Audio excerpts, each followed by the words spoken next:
So, any comments on the lab? Has everyone has taken a look, at least if not started on it? Are we required to use RMI? No, you can make whatever design decisions you find. You can use sockets, RPCs, RMIs, anything else you want.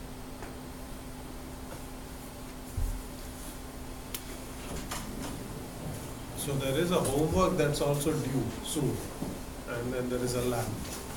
So just make sure you keep up with stuff, and as I mentioned, there is an exam in 2 weeks.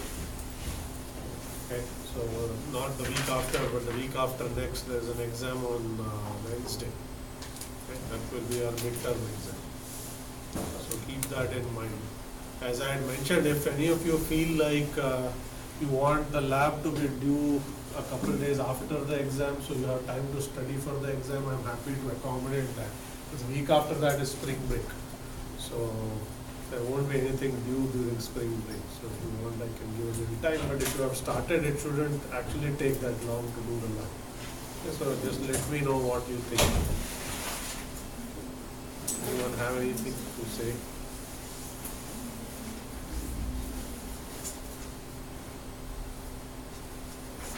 Comments, lab, exam. Right. So anyway, if you have anything, let me know. I can think about it. So exam in 2 weeks. I'm going to send an email. Wednesday, the week after next, is going to be the exam. The lab and the homeworks are due next week. There was a little bit of work. More of this problem has been created because I had to readjust the schedule because of the storm. But hopefully after spring break, we are caught up with the lectures. Exam is out of the way, so we only have labs and homework, so there won't be as much bunching up of things. Okay? How long is the Oh, okay, I should mention it. So first of all, exam is not an in-class exam, it's an evening exam. Okay, it's going to be in this room at, I believe either 6:30 or 7. I'm going to check the time. And typically it's a 90-minute test, closed book, closed notes. But because there is no pressure, I usually give extra 15 minutes or so. There's not a problem. So assume an hour and a half. Okay. Final exam is always take-home exam. Okay, and only the midterm, and obviously because if final is take-home, it's open book, open notes. The midterm is in-class evening exam, closed book, closed notes. Okay. I'll send an email later today just announcing the exam for benefit of everyone. Not enough people showed up last time, and I guess today is going to be also lightly attended. And there's an online section. So I'm going to email this, but you have all the details you need to know. Okay, Wednesday of, not the next week, the week after next, 7 p.m. I think it's either 6:30 or 7. I'll verify. I'm sure it's 7. Okay, 90 minutes. All right. Okay, so let's get started here.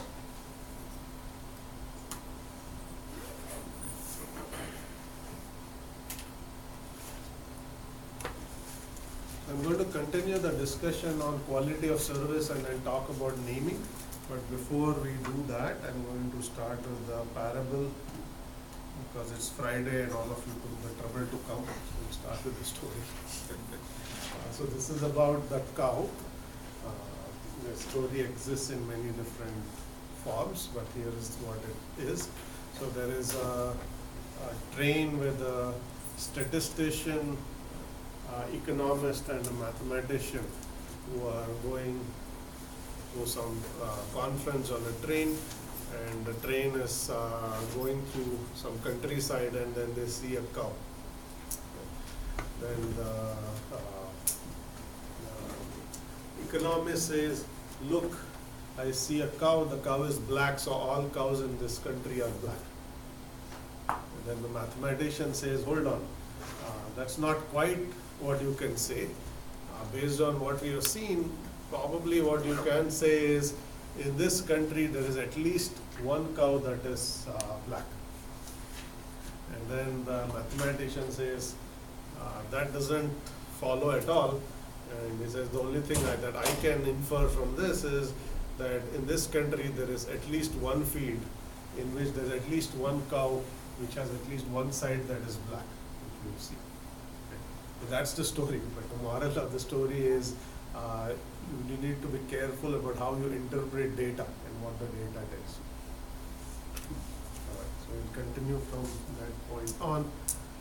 Just to reiterate what we were doing last time, we were talking about audio and video streaming, if you recollect, and we were talking about streaming oriented protocol where you have push based delivery of data. And in that context, I mentioned some key differences between audio video streaming and traditional client server request response type application.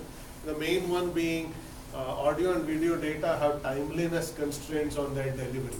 When the server sends some data, it needs to get to the client in a certain amount of time.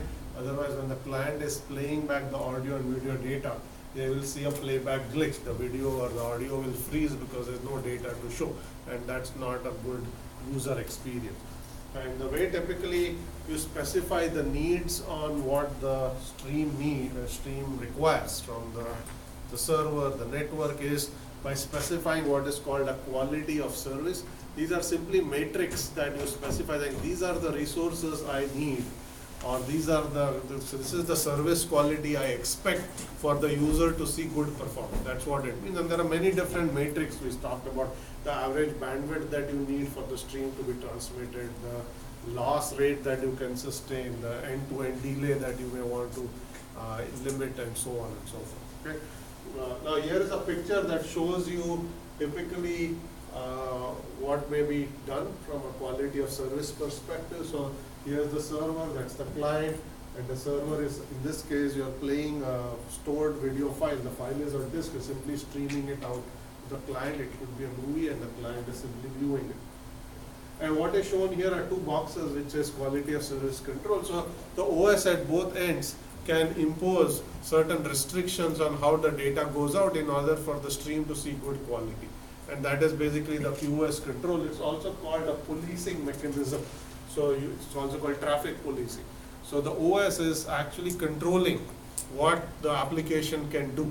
If the application tries to violate something that it said it would do, the OS is going to prevent it from doing it. In this case, with the token bucket example that we are talking about, which I'm going to come back to, what a token bucket is doing is it's simply limiting or policing the rate at which the data is getting sent out.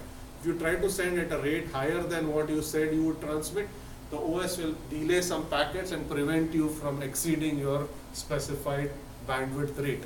Okay, so if you say this stream is going at 100 packets per second, if you suddenly start transmitting 120 packets, your OS is going to hold some packets that only let you transmit at no more than 100 packets per second. So that's called policing. That's how you can control what your application does, and it doesn't just start blasting packets and saturate the network or some such thing. Okay. So there are of course mechanisms you can have inside the network in the routers that also provide quality of service guarantees. But as I was talking about last time, this requires you to have protocols in the routers that will enforce such mechanisms. They are expensive to implement. And as a result, the internet philosophy is keep the network simple. Internet is a best effort network. It does not provide you a real quality of service guarantee. When you send a packet, there's no guarantee on whether it will be delivered. It could be dropped. It may take arbitrary amounts of delay for it to go from the client to the server.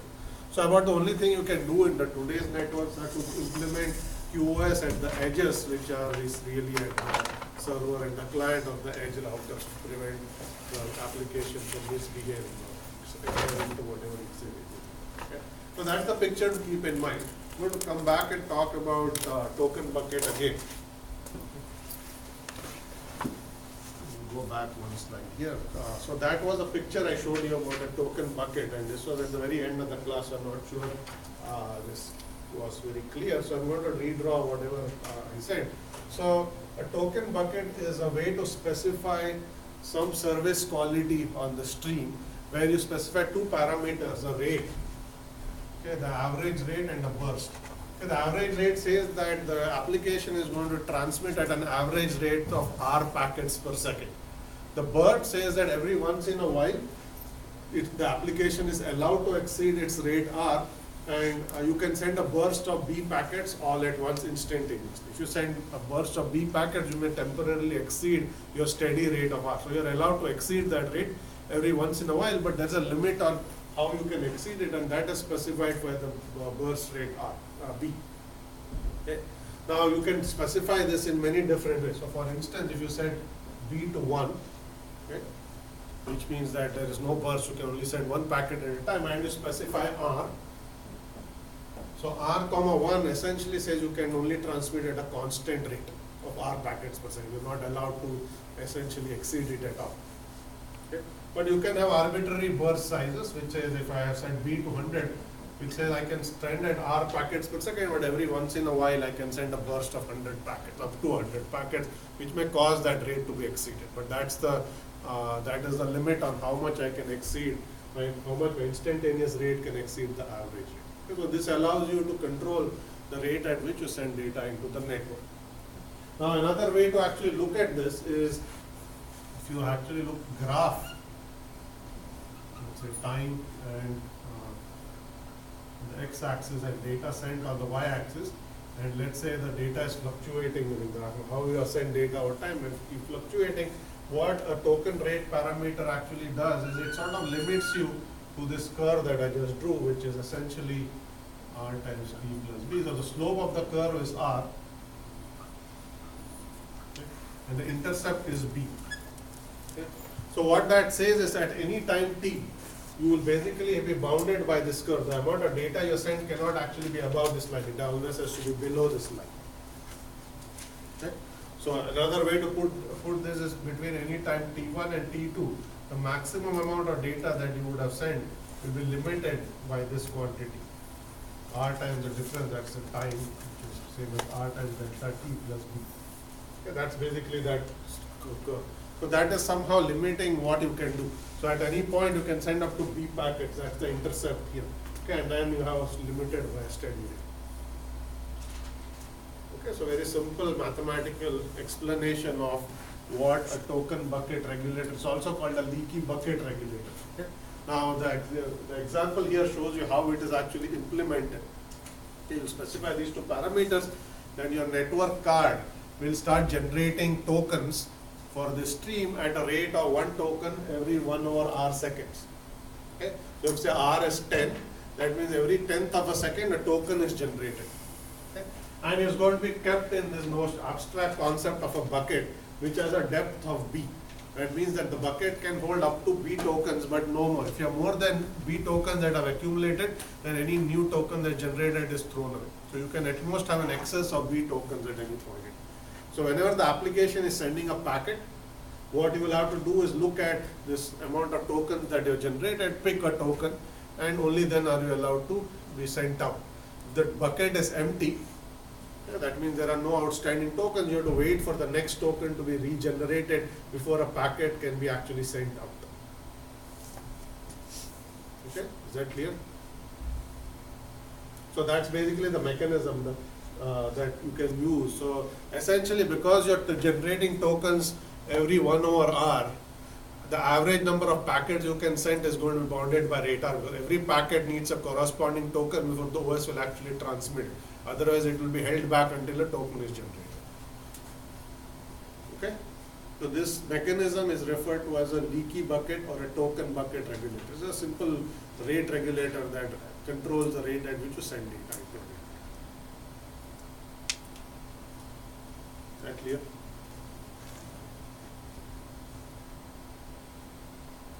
So now we'll talk about a few other mechanisms.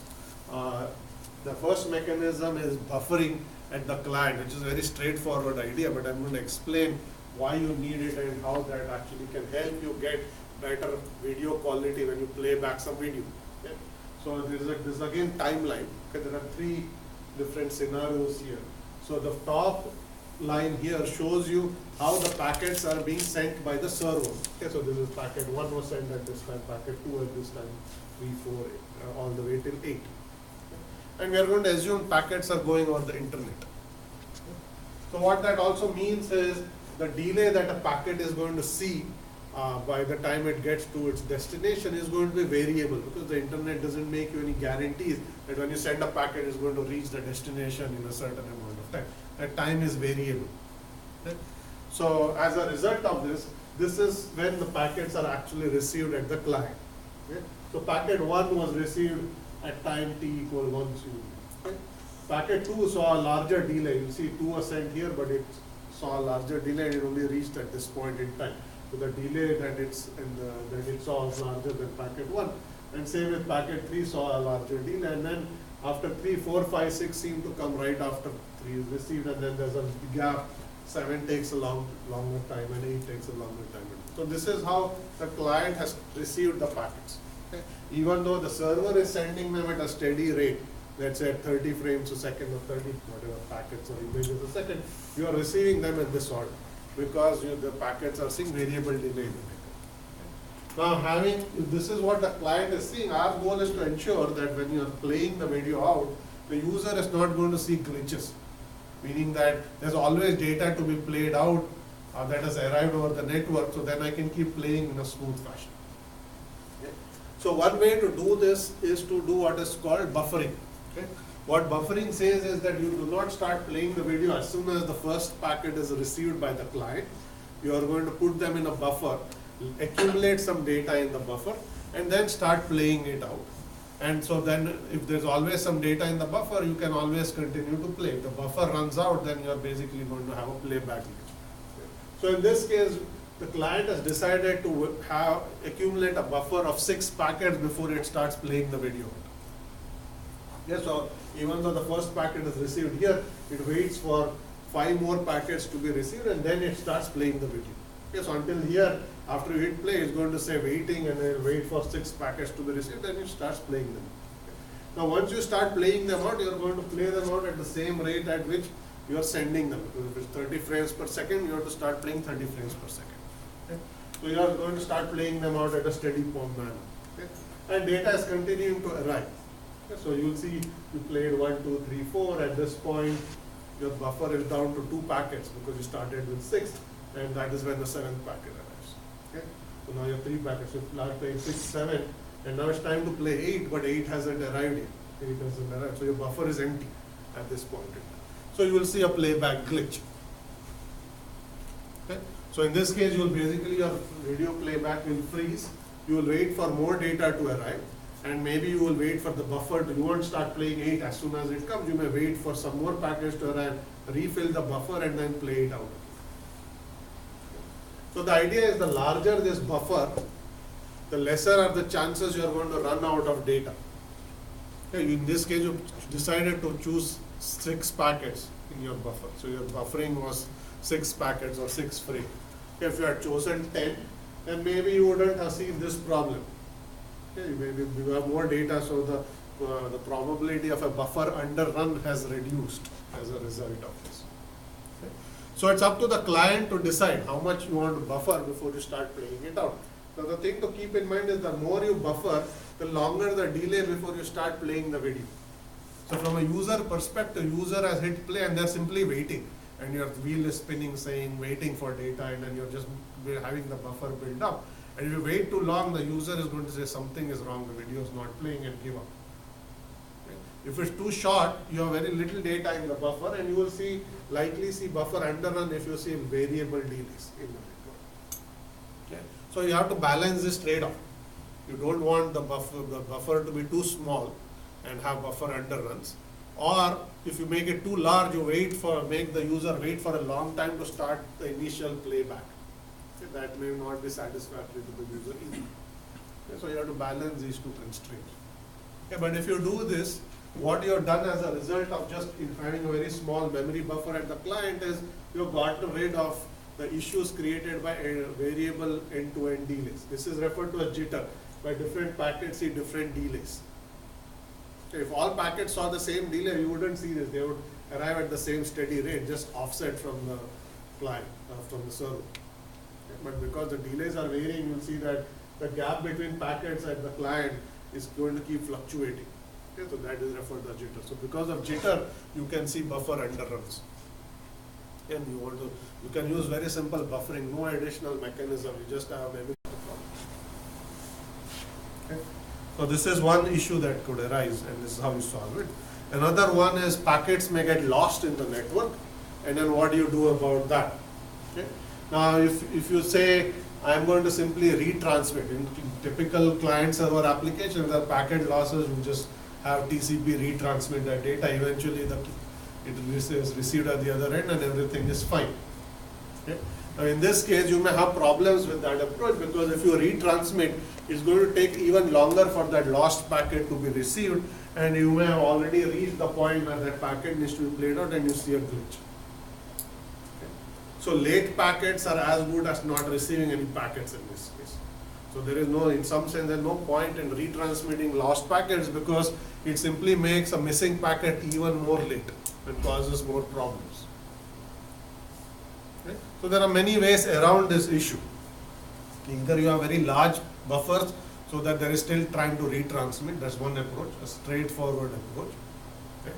Another approach is you can add redundant images or data to your stream and reconstruct lost data at the other end. Instead of retransmitting, you have redundancy in the data you are sending. So you take the data that's already been received and you can use the redundant part of that data to reconstruct missing data. This is called forward error correction, something that I haven't actually talked about, but something you may want to keep in mind. You are simply using redundancy. When we talk about fault tolerance, we will see various ways to add redundancies to the system to deal with failures. Packet loss is an example of a simple failure from a network's perspective. It failed to deliver the packet. Okay. You can deal with it by retransmitting, or you can deal with it by adding redundant data to your stream, so that I can use that extra data to reconstruct the missing data.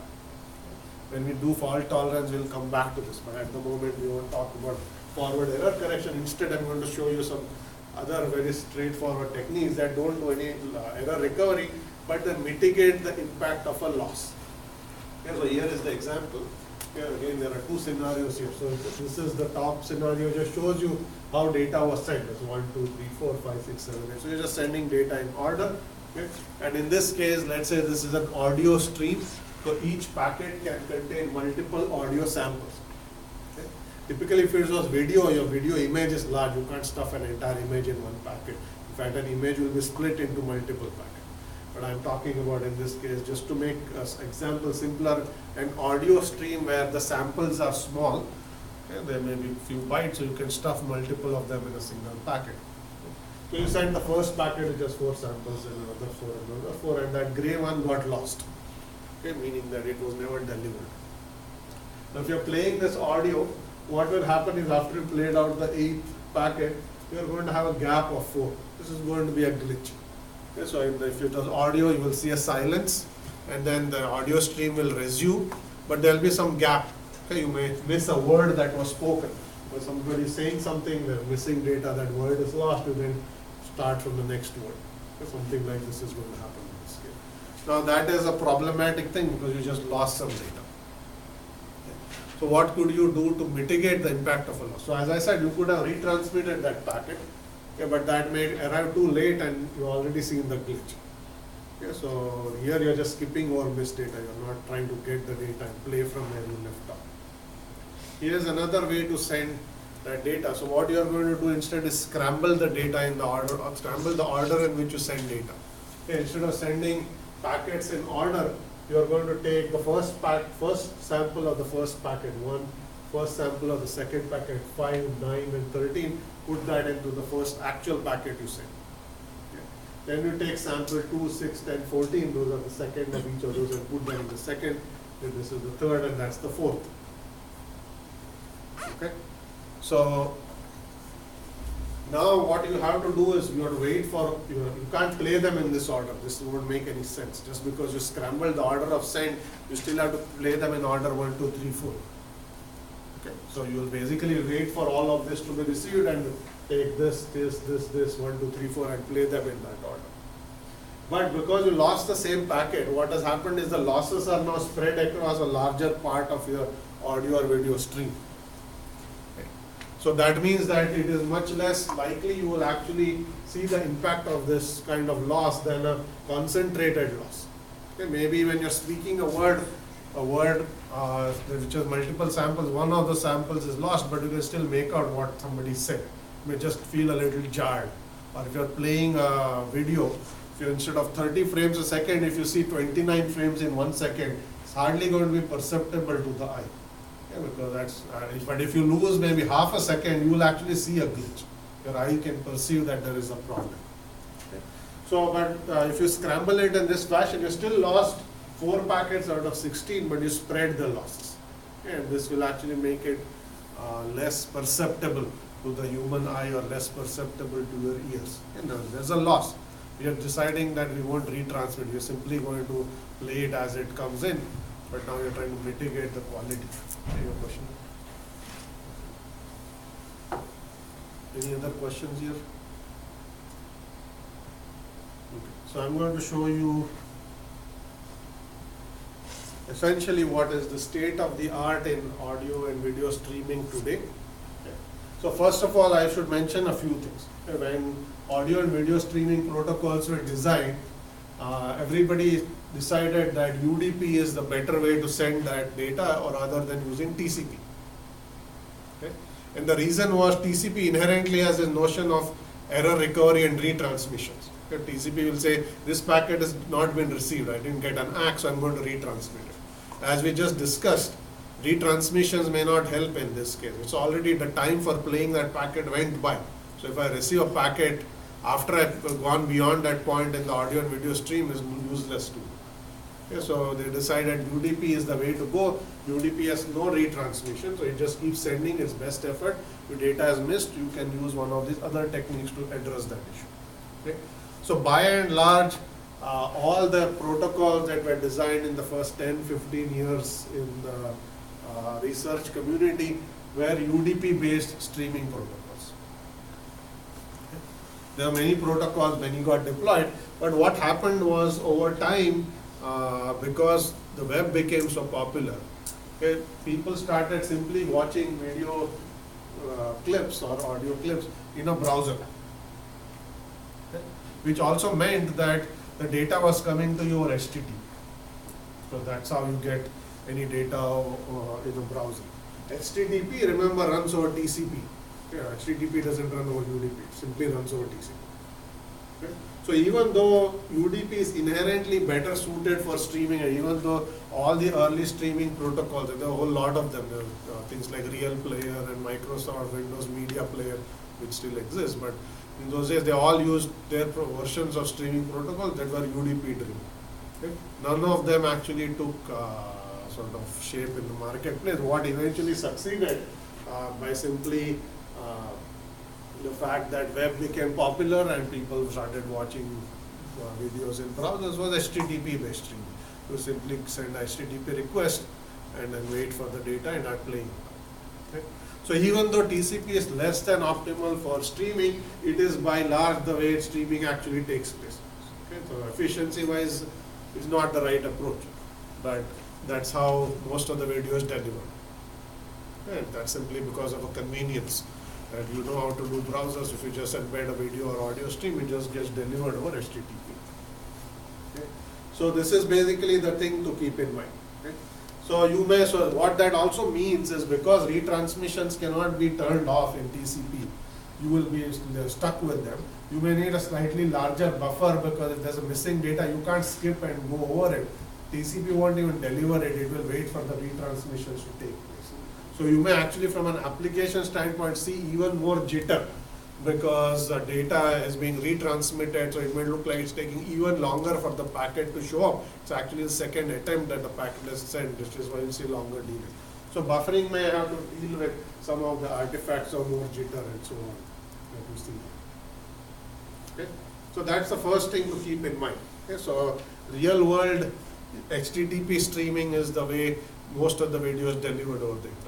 Whether you do YouTube, whether you do Hulu, whatever streaming services you've seen, they are by and large all running over HTTP. Okay, HTTP runs over TCP. Now, having said that, you still need the ability to deliver video at different quality to your users depending on which device they are viewing the video from, what kind of bandwidth they have. So for instance, if you have a cell phone that you are using to view a video, you have a small screen. Right? If you are watching the same video clip on a desktop, you have a much larger screen. If you use the same resolution to deliver video to these two devices, the user experience will not be the same. Because if you say I use the lowest common denominator, which is my small mobile phone screen to encode the video, because that is how much that screen can accommodate, then when you see it on a much higher resolution, bigger display, the video quality will look terrible, because you encoded it for a small screen. And vice versa, if you do it for a larger screen and you deliver it to a phone, you may take much more bandwidth than the phone actually can accommodate, and maybe the phone doesn't even have that bandwidth. You are maybe watching it over a cellular connection, but the connection may be slower than if you are on a gigabit Ethernet. Okay? So the bandwidths can vary, the screen sizes can vary. Okay? So you need an ability to deal with users' requirements in order to give them the best quality for the resources they have, which is the screen size and the bandwidth they are connected. The way this is actually dealt with is very straightforward. Every video is encoded at multiple bit rates. You have a low quality version of the video, a medium quality version of the video, high quality version of the video. So the server actually stores multiple files, each of which has the same video encoded at different quality levels. Quality is the resolution or the bandwidth. You can have 128 kilobits per second, 256 kbps, 1 megabit video, you can even have more than 1 meg. You are watching HD, it will be more than a megabit. Okay. So the server will just keep all of these resolutions. Okay. And on the fly, you have to detect what quality the user can actually sustain, and then pick the right quality level and deliver it to the user. So two users watching the same clip from two different devices will actually see two different files, which are two different resolutions of the same video. Is that clear? And the server needs to figure out what is the right quality to set. It's not going to magically know what quality to deliver. It can make some guesses based on when you make a request. The request includes what kind of OS platform and what kind of browser it is. So if you see something like Android or iOS, there's okay, that's a mobile device. Or if you see Windows or it says Linux, you may think that that's a desktop class device. So you may be able to make some educated guesses about what kind of machine the user is coming from. You will often not know what bandwidth the user is connected on. Okay, you may be on a shared Wi-Fi network in a coffee shop where everybody is watching some clip. Okay, or you may be sitting at home where you have the full bandwidth of your broadband connection, or at work where you have gigabit. So that server won't know. Okay? Server has to figure this out on the fly. Okay, the way it is done is there's a version of streaming protocol that's used, which is called Direct Adaptive Streaming over HTTP. The acronym is actually called DASH streaming, which is essentially Direct Adaptive Streaming over HTTP. What DASH streaming does is very straightforward. It doesn't try to make any guesses at all. Okay? It will dynamically figure out what is the quality level to send. Okay, so here is how it works. So this is time. Okay, so let's say you have a large video clip. You chop it up into smaller pieces. So then this is the first 30 seconds of the video, next 30 seconds, next 30 seconds, and so on. And then you have them at different quality levels. You have the red, the green, which is the low quality version, the red is the medium quality, blue is the high quality version. Okay? So 3 quality levels, and then you taken a large video file, you chopped it up into smaller pieces. Okay? So when the client starts up, you may start with somewhere in the middle. I don't know what the client is. I'm going to start them at the medium level. So you send the first, this red chunk is sent over. And then you observe what happened. Okay, you make the client, the browser, send back a small report saying, did you receive all the data? Were there playback glitches? Were there errors? Okay. If you see that there are problems that the user saw when they played this one, you will for the next 30 seconds, you'll drop their quality. You'll dynamically send them the green chunk. Okay, the second chunk will be green. Okay. On the other hand, if the user reports saying everything looks good, there was absolutely no problem, error, video came out beautifully, you may say, okay, maybe the user has more network bandwidth resources and you can actually increase their quality and go to the blue level. Okay. So you will keep varying the quality level on the fly. each time after each chunk the user's browser will send a report saying what was the quality observed, were there glitches, were there errors, okay, were there other problems, and depending on that the server will make a decision at each point saying should I bump up the quality or bump them down. So you may actually see this happening. If you're watching a YouTube video, suddenly your video may start looking grainy, especially if you had a playback glitch. You'll see that the next 30 seconds may become grainy. If the network starts behaving better, the quality will get better. What is actually happening is this: in the background, the server is dropping your quality level because you're seeing it cannot push enough data to you. You don't seem to have the bandwidth. So it will drop the quality. So it can try to push less data on the network than you. So this kind of techniques are referred to as dash streaming. This is how many HTTP servers actually try to control the quality that users see. Any questions here? Yes.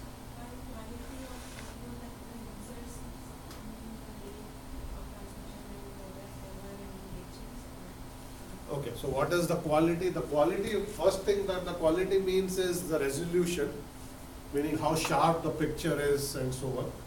Right? So if you have a low bitrate video and you see it on a larger screen, the video will look grainy. It may play out well. So that's the first metric of quality, is the resolution. Other metrics may include, are there glitches? That's the experience. Okay, if there are more glitches, that means that you are not seeing. So the quality is like what we talked about in quality of service. There are many dimensions. There's the resolution, there's the errors. You may be seeing playback errors, meaning packets are not getting through, they're coming late, they are getting dropped. Then you may also see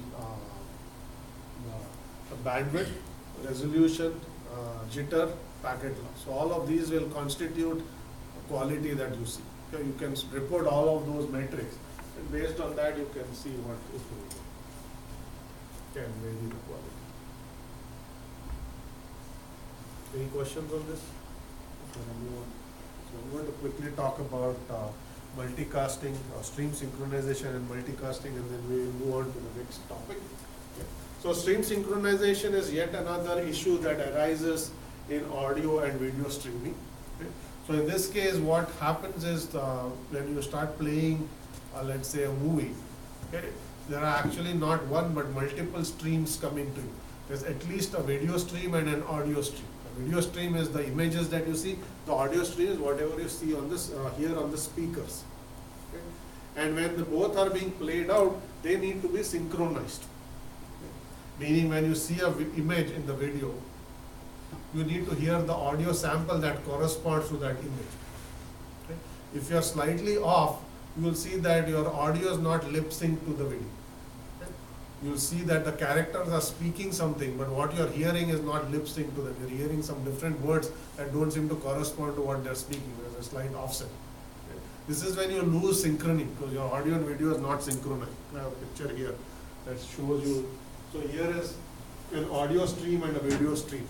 They are coming in to you, and then the audio stream is sent to the speakers, the video stream is showed on the screen.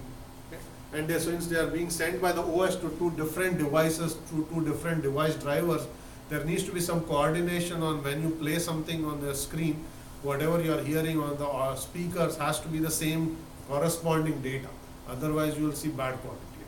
Okay? This has nothing to do with what was sent, it's just how you synchronize the play out of the application. And you may have stereo quality audio, which means that the audio has to be played out through multiple speakers. Okay, those also have to be synchronized. Now, so what this also says is, in addition to transmitting and buffering and all of this, since the audio stream actually have multiple sub streams, one for the images and one for the audio and other things, you need additional mechanisms called synchronization. Okay, so here basically you need clock synchronization. The way this typically would work is every audio sample is going to be time-stamped. Every image is also going to be time-stamped. Okay? So what you need to simply ensure is when you play something on the screen, you look at that timestamp and you will basically play the corresponding timestamp audio sample on the speaker.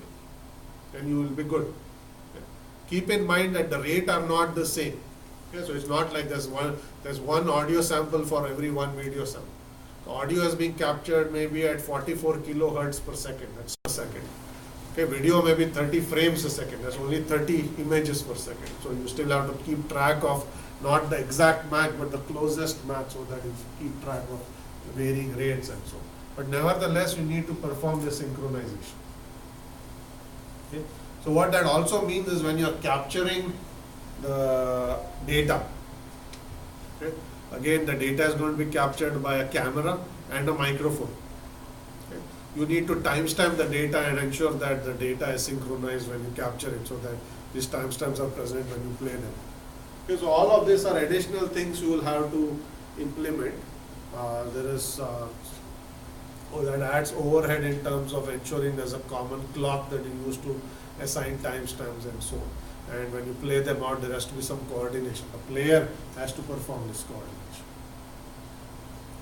So if you do all of this, you will actually then see reasonable quality. That you have way to deal with packets, losses, way to deal with jitter, way to handle varying resolution, way to handle varying network conditions, because not like bandwidth you see from the network is going to remain the same. It can fluctuate, it depends on the congestion in the network. So you have to adapt dynamically and you have to synchronize this. So if you put all of that together, you have a audio and video streaming system. Okay? So all of those things have to be dealt with. Any questions on synchronization? So I'm going to quickly mention multicasting. We're not going to spend too much time on this. We will come back to this later, hopefully if you have some time. So what multicasting is simply a way to do one-to-many or group communication. Okay, you do one send and there are multiple recipients. Okay, typically when communication is one-to-one. When you send a day some packet, it's received by some unique sender that you identify. In multicasting, you send it once and it's received by a group, all of whom are listening for this packet. Okay, this is especially important in audio and video streaming because increasingly there are live telecasts over the internet. Okay, you can tap into a stream of some sporting event. Okay, and that same data is being delivered to hundreds, thousands, in some cases millions of users. Okay. The server is not going to sit and do a million sends for every packet that needs to be sent out. Okay, that will simply increase the overhead on the server. Okay, think about if you're let's say you're doing Super Bowl, which is watched by millions of users live over internet streaming. You can't simply do multiple unicast sends. Okay, that's simply going to increase the overhead because every packet you will have to execute the send command that many times. If you have to send the data individually, you would rather just send it once and have the network delivery. This is often achieved through what is called multicast. Multicast can be implemented at the IP level, okay, which means the router has to support it, or it can be implemented in the application level. I'm going to show a picture of application level multicast where these square boxes are network routers. The circles are actually machines or intermediaries that are deployed in the network. Okay, so here is your I think the server is, in this case, is D, okay, or rather C, excuse me. Server is C and the end host is A. So the server just sends it once, it reaches D. D may send it to multiple entities, okay, and then each of those entities will keep forwarding it, and at the leaves you will essentially have your recipient. So you basically have a distribution tree. Okay, so basically think of it as a tree. Okay, so this is your server. It does a single send. Then the application level multicast middleware is going to send that back, 2 copies of it to 2 nodes. These 2 nodes are going to forward copies to their children and so on. And all the end users are leaves of this tree. Okay, so by doing one send, you have multiple recipients who will eventually all get the data. Okay. So this is referred to as multicasting. Okay. Typically, this is now done today using what is called an overlay network, which is simply a layer of application nodes that are doing the forwarding. Just as when we were talking about message queuing system, we had MQ routers, which are different from the network routers. They're simply application level entities that were doing forwarding. Here you also have application level entities that are forwarding your data to other intermediaries until they get to their destination. Okay. We will come back to some of this when we talk about content distribution networks, because they are also overlay networks. Okay, they are used to perform some of this distribution. Okay, so we'll stop with this topic here. We're going to switch gears and talk about naming for the remainder of this class. Okay, so this is a new chapter in the book. Okay, I think we are done with the chapter on communication. We are going to now look at the next chapter. This one is going to be brief. Communication chapter took us about 3 or so lectures. Naming we'll probably go through quickly and then move on to some other topics in the course. Okay. So first I'll talk about what is this problem of naming. Then I'm going to talk about this whole issue of name resolution. And I'm going to use an example to illustrate all of this, which is the example we'll use. There are two. We'll use the example of DNS, domain name system, as a naming system, and we'll talk about directory services. Okay, I've also often mentioned directory service. Okay, when we talked about RPCs and so on, we'll see some examples of how directory services are implemented in distributed systems. Okay. So, what is the problem of naming? Okay, so let's talk about that first. So, essentially, the problem is as follows. When you have any system, whether it's centralized or distributed, you have resources in your system. Resources could be any abstract quantity. It could be the process, it could be the files, data that they access. And the way typically applications or users access these resources is by giving the resource a name. Okay? Each resource is given a name. Okay? You address the resource or you access the resource by specifying the name. Okay? And so that is essentially the problem of naming. Okay, how do you specify names to objects, and how do you, when a name is specified, figure out what object has that name and get to that object? This is the problem of naming. And now we'll see why this is more unique. So this has nothing to do with distributed system itself. Every system that you think about, computing system has a name. Servers have names. Files have names. Okay, so all computing entities will have names, whether they are centralized or distributed. Our goal actually in this lecture is going to be, once you understand what naming is, to see how we build very large scale naming systems. Because distributed systems can be large. They can be global in scope. Okay? Their naming service has to be able to scale to address such a large system. So we will see how to design naming systems that are tailored for very large distributed systems. So in this context, what we will see is the naming system itself is going to become distributed, because it's addressing such a large need. You can't run the entire naming server on a single machine. So the naming system itself becomes distributed, which gives us the problem of how do you design a distributed naming system, not a centralized one. So that's really what we are going to go after. But I'm going to start slow. I'm going to explain naming, what naming is, what name resolution is, using some familiar examples from file systems. And then we will go and look at some real naming systems, and using DNS as an example.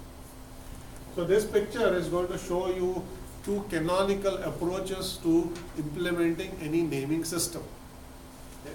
There's going to be a peer-to-peer hash-based approach or a hierarchical tree-based approach. In both of these cases, okay, forgetting the picture, what's happening is the user or the application has come with a name. Okay. The naming system is going to map it onto the object. So here is what this name corresponds to. Okay. In RPC's naming, we basically said, I want this server, then the naming system said it's running on this machine with this port. That was the mapping we performed. Okay. Whatever it is, the naming system is performing a mapping. You come with the name, it maps it onto some object. Okay. So if you remember when we did peer-to-peer system, I said these are key value stores. You specify a key, okay, and then you go and find the value. Okay. So you can use that idea to implement naming, because in this case the names are keys and the values are the objects that they map. Okay. So that is how you may use a peer-to-peer or a hash table approach to implement naming. Having said that, we are not going to look at this kind of naming systems at all.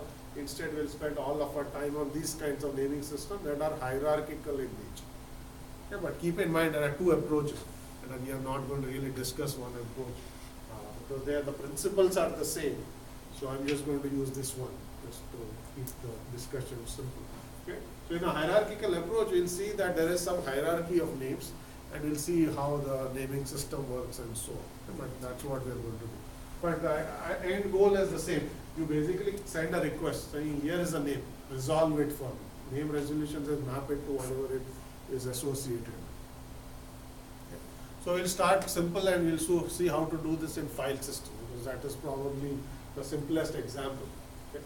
So the way naming works in file system, every file has a name. Files are organized hierarchically. There are directories or folders, you can put files in them, folders may be part of other folders and so on. And what you will have is a hierarchy of this sort, where you have a root directory at the top, there are some subdirectories and so on and so forth, and the leaves of this hierarchy are all files in your system. Okay.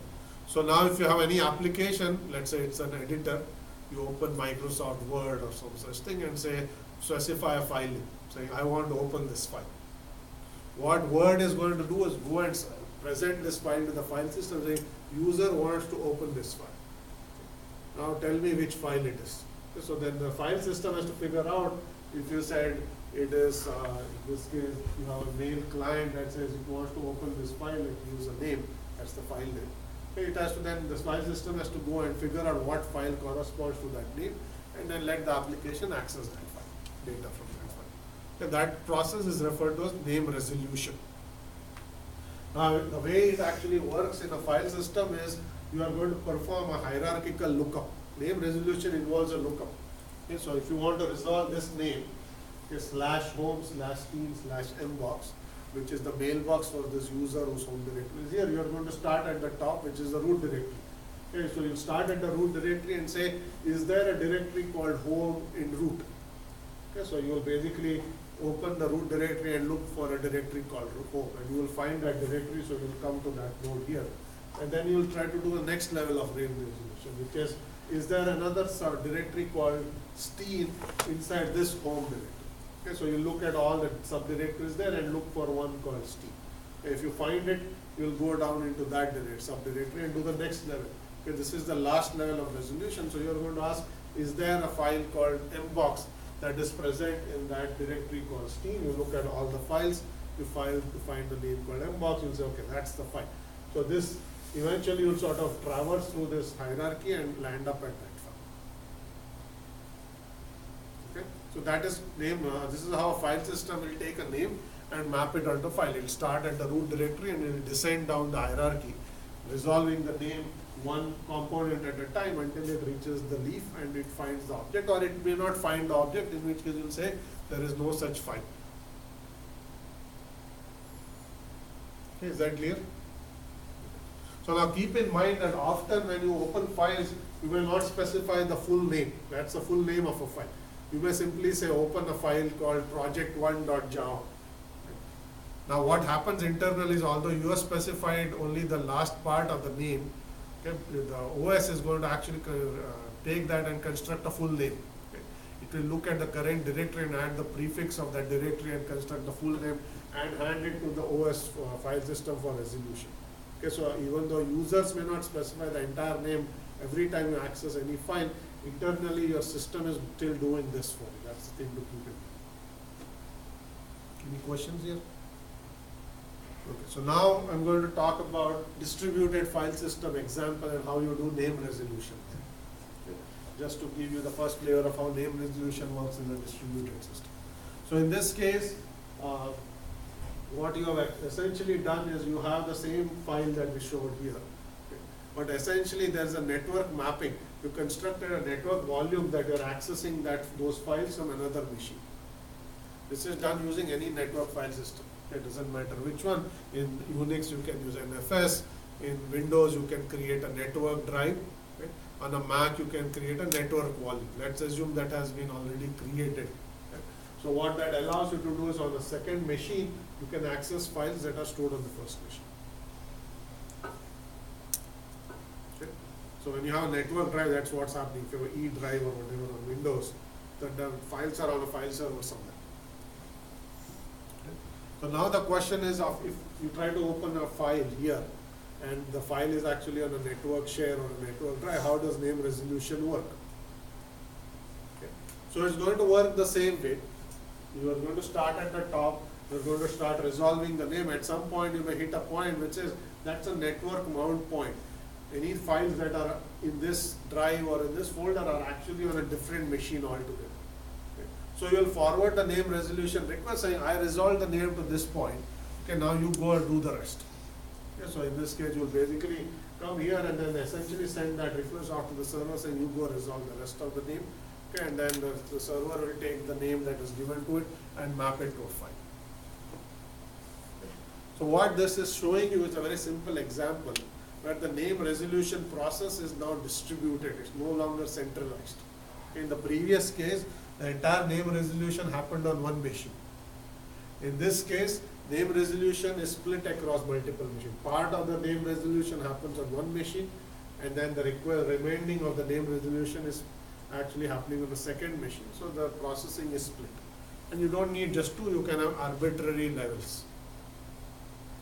Okay. So this is the principle we are going to use. This is distributed naming, where you cannot, your name resolution spans multiple machines. In order to get to the object you want, the processing of that name is handled by multiple entities until you figure out who actually has what.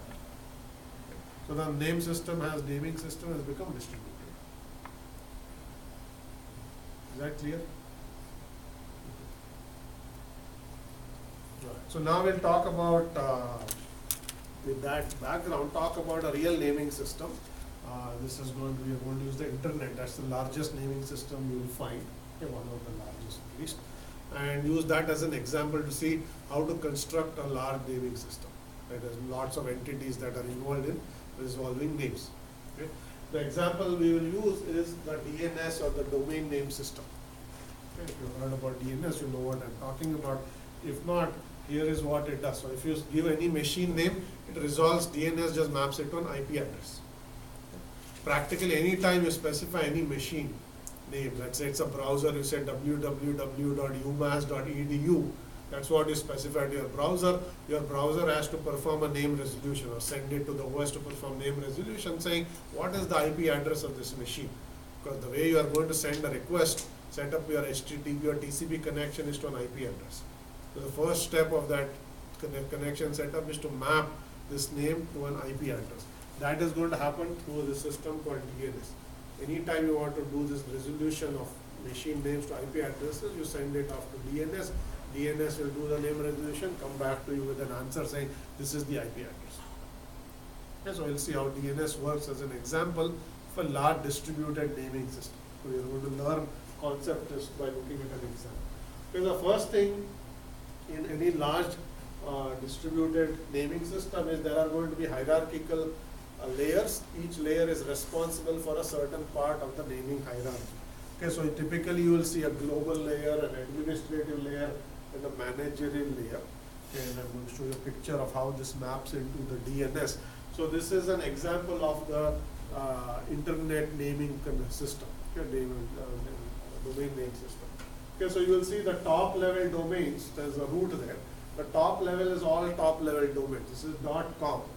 Okay, this server is responsible for anything that ends in .com. Okay, any domain that has a suffix that ends in .com will be responsibility of this server.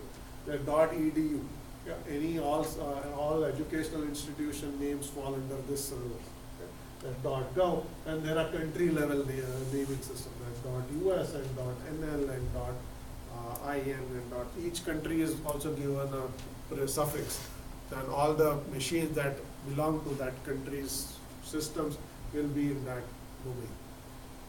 So you will have a whole bunch of these top level domains. But you must have heard or seen all of this. Yeah, .com, .org, .net. So they are all top level domains. That is the global layer in DNS. Okay. The next level is administrative layer. So this is where actual organization servers are. Okay, so you will have sun.com. Okay, so you will have IBM.com.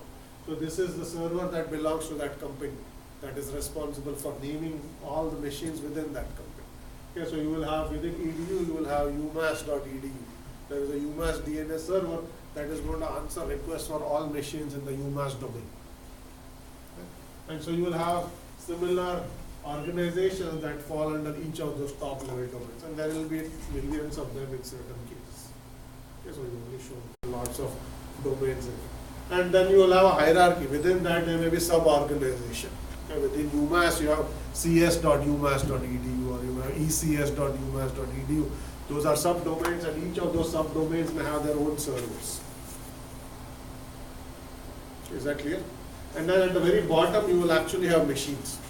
Okay, so you may have within umass.edu you may have a machine called www. That's the web server. You may have ftp.cs.umass.edu. You may have mail.cs.umass.edu, which is the mail server. So they will all be leaves. So the leaves here are machines. Okay, everything above this is a hierarchy of domains. Okay, the top level domains, organizations, sub-organizations, and then you have sub-organizations, and you may have machines. Okay. So this is representative, although this may be somewhat obvious if you know anything about DNS. This is representative of any large-scale distributed naming system. Okay. Each entity that is shown here is going to perform name resolution for the subtree that's under it. That's how it's going to be hierarchical. Okay, if you want to resolve any name that ends in .com, you'll start at the root and then you'll end up here. And then you figure out where is IBM.com or www. You'll start here and then you'll start a descent. Exactly what you did in the file system case. You'll keep descending down the hierarchy until you find the machine you want. Okay, is that clear? Any questions here? So that is just an example of DNS. We'll look at some more details here. So first thing is we'll talk about these three layers. There's a global layer, administrative layer, and managerial layer. Okay. And the idea is, as you keep coming down the tree, you will see there are more and more nodes. Okay. There are a lot more domains than there are top level domains. There are a lot more organizations and machines than there are domains. Okay. So as you go down the tree will have more and more nodes at that layer. So at the bottom you have all the machines that are connected to the internet. So that layer is going to be very large, right? Much larger than the number of domains in the internet. So that's obvious. But the other thing is that's actually important here is as you go up the tree, there are fewer and fewer changes to the DNS system. But as you go down the tree, changes may be frequent. Right? Top level domains don't get added very often. Every once in a few years they may say, here are some more top level domains. But domains within a certain top level domains get registered all the time. You can just go and register your own domain. Okay, that will add to it. And then if you already have a domain, changes within that domain are even more frequent. Machines come and go, names of machine changes all the time. So the frequency of changes increases as you go down. Okay, the fan out also increases as you go down. Okay. This is an important point. It's true of any large distributed naming system. There is more dynamics at the leaves, and then there is fewer changes at the top. And this is going to have some implications when you talk about name resolution. Is that clear? Any questions here? Yes. This only for naming the servers. Yes, this is the domain name system. It's an example of a naming system. In this case, not just servers, it's naming any machine on the internet. And like how many users are possible If your machine has a real IP address, it will be part of the system. Because it will have an actual IP address. If you have a private IP address, it will not be part of the system. Private IP addresses are addresses that you cannot actually talk from the outside. They are behind a firewall and they are given a private IP. In that case, you will not be part of your DNS because you can't reach a private IP. All public IP addresses will be here. Okay, so that's what this slide shows, saying the scale of the network is varies. As you go down, the scope is smaller. You may be down to a department where you start going into the bottom, and at the top, if you're .com, .edu, those are global in scope. The number of nodes goes up as you go down the hierarchy, and then you will see some of these issues as to what are some performance implications. I'm going to come back to that in just one domain. Okay, so I just want to show some examples here before we talk about performance. So the way DNS is constructed is it's a really large distributed database. Okay. Within the database there are records. Each record gives you some information about a machine. Okay, so you may have what is called an A record. That's a very common record that simply says here is the name of the machine, this is its IP address. That's what an A record means. Okay. You may have something called an MX record, which is basically going to tell you what is the mail server for that machine. If you want to send mail to that machine, it has to go to some other mail server. You have an MX record. You may have an alias record, which is called a CNAME record. Machines can have multiple names. They may have one IP address, but multiple names. You can construct aliases.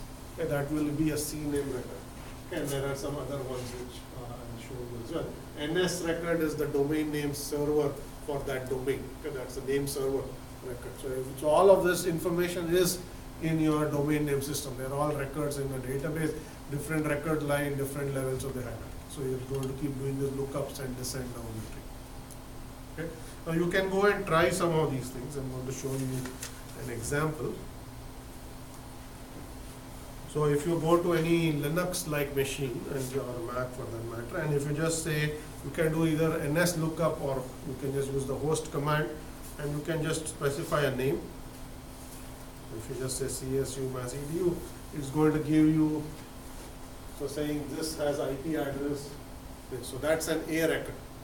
Okay, that says that machine name has that IP address.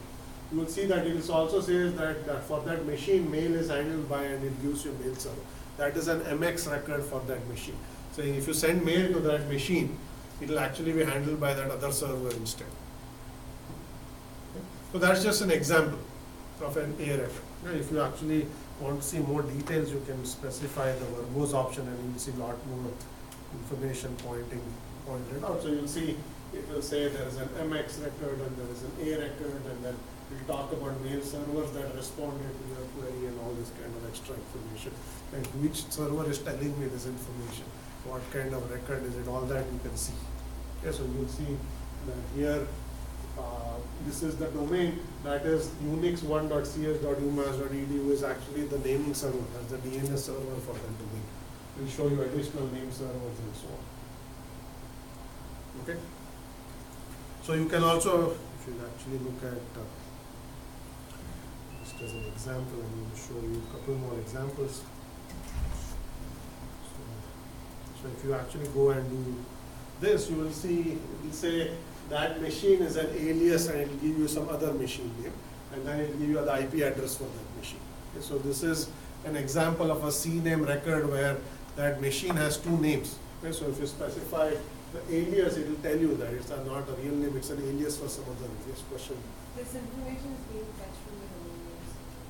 Yes, when you do host, it's actually sending a request to the DNS explicitly. This command is doing nothing but querying the domain name system. And these queries happen automatically. If you go to a browser and type a name, your browser is going to internally do this and then set up a connection to that IP address. Yeah, for that matter, any network communication, if you give a name, it will do a lookup for you internally. Okay. Any other questions here about the DNS? So there are a few other interesting things that the DNS will do, and I'm going to show you a couple of examples what you can use. So these are simple lookups, but in some cases you can use DNS to do additional other interesting optimizations. I'm going to show you one. Yeah, so let's just say I do host www.cnn.com. So here you will see that you basically gives you a bunch of other things, but in the end it gives you two IP addresses, okay, not one. So what that is showing is that basically either of those two machines will answer to www.cs.cnn.com. Okay, that's also saying that's a replicated web server, where when you say what is the IP address, you will get a bunch of responses saying here are all the machines that are going to answer to this IP address, and the browser can pick one. Okay. So this is going to allow you to do automatic load balancing. Okay, here is another one. So you will basically get these two IP addresses. Okay. So your browser can then perform load balancing because it can pick either one. Okay, sometimes the order in which this is returned will keep getting scrambled. So if you just pick the top one, some browser will connect to the first IP address, some browser will connect to the second IP address, and all the requests that you are seeing for this website are getting distributed across a set of machines that are all answering to the same name. So I showed you an alias where one machine has two names. This is the reverse where one name, multiple machines share the same name. Okay, so you will return all of those resolved IPs, and then you can pick one based on whatever you are doing. Okay, clear? So this is an example of replicated servers that you can actually use DNS to do automatic load balancing if you want. Okay, that's another interesting thing. I'm going to show you one more and then we will move on. So if you actually look at, you go and resolve, let's say something like intel.com, assuming it works. So it will say intel.com is an alias for something, that's an alias for something else, that's an alias for yet another something else, and then finally it maps to these two IP addresses. Okay, that says 192.192.189.138.182. Okay. So now if you actually go and look at where that IP address resides, you will see that it is not where you expect it to be. Okay, so I'm going to show you, assuming this works.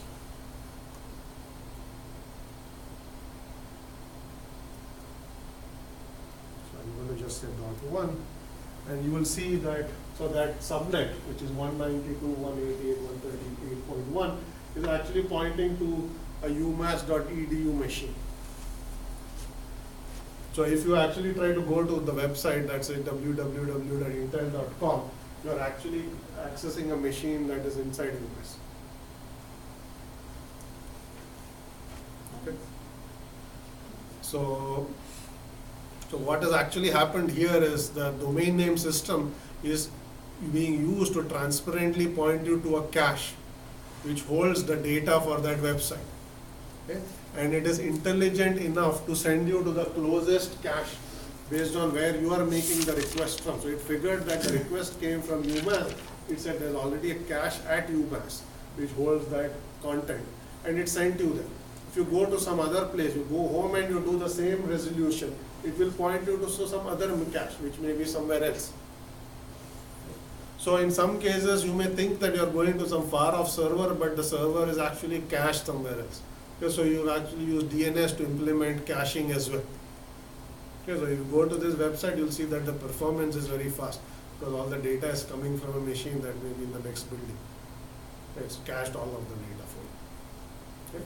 So this is used by content distribution systems, which are caching web content. Okay, so you will see that that's a alias for this company, this domain called akamai.net, which operates a large content distribution network. That's a web caching service that is being used by these websites to deliver content to you with very low latency. Okay, so you will not see long latencies to go to far off server. Because all this is intelligence is now built into the DNS to do this kind of optimization. So it's actually looking at where you came from, it's resolving things and so on. Okay, so I'm going to go back to this slide and talk a little bit about resolution. So having said all that, we still need to figure out how resolution is actually going to work. There are two approaches. There's an iterative resolution and a recursive resolution. So iterative resolution is as follows. You want to resolve a name. You can specify host command or a browser sends a name. It goes to the local DNS. And the local DNS is going to start at the top. So in this case, we want to resolve ftp.cs.vu.nl. Okay, that's the FTP server in the computer science department of that university in Netherlands. This is the author's computer science department's FTP server. So if you do this, you'll start at the top. You'll say, you ask the root server, what's the server from Netherlands? So you start it at the top. You'll say, what's the server from Netherlands? The root server will say, here's the machine that can tell you everything about Netherlands. So then you go to the next level server, which is the NL node, saying, where is this server that will handle requests for this university VU? Okay, and then that will do a resolution and send you back a reply and saying that's VU. We'll go to the view name server saying where is CS, and that will basically descend one more level. You go to CS, then you'll ask CS where is the machine called FTP. Okay? And then that will give you the right record, which will be an A record, which has the IP address or whatever. So this is iterative. At each point, you're basically talking to the right name servers and so on. Okay, and then all of these entries will be cached by your resolver. So the next time you want to resolve it, you may actually look in the cache and answer. Okay? Or instead of FTP, you say www.cs.vu.nl. If you have all the entries cached, you don't have to start at the top because you already know the CS server. You can directly use the cached entry and go. Okay? So caching can help you reduce the load on the servers because now you don't send every request to the server, you cache some entries. And also it improves performance. Okay. This is where what I was talking about, frequency of changes come in. So you can ask, how long should I cache this data in my DNS? Some other DNS server has given me a response. I have a cache in my DNS. How long should I cache it? The answer is going to depend on what level of the hierarchy did you get that responses from. Okay? The NL name server, unlikely to change frequently. It's a top level server. Okay? So you can cache it for days. Lower in the hierarchy, things change more quickly. So you don't want to keep it around for a month. If they actually change the machine, swap it out for a different machine or change its IP address, you have an incorrect response cached. So the amount of time for which you cache data will depend on which level of the hierarchy it came from. The lower level the hierarchy, the less time you are going to cache it and then you are going to throw it out. The next time if you have another request, you will restart from the top or the most recent cache data and start from there. Okay. This is iterative. Here is the other one when I stop. This is recursive.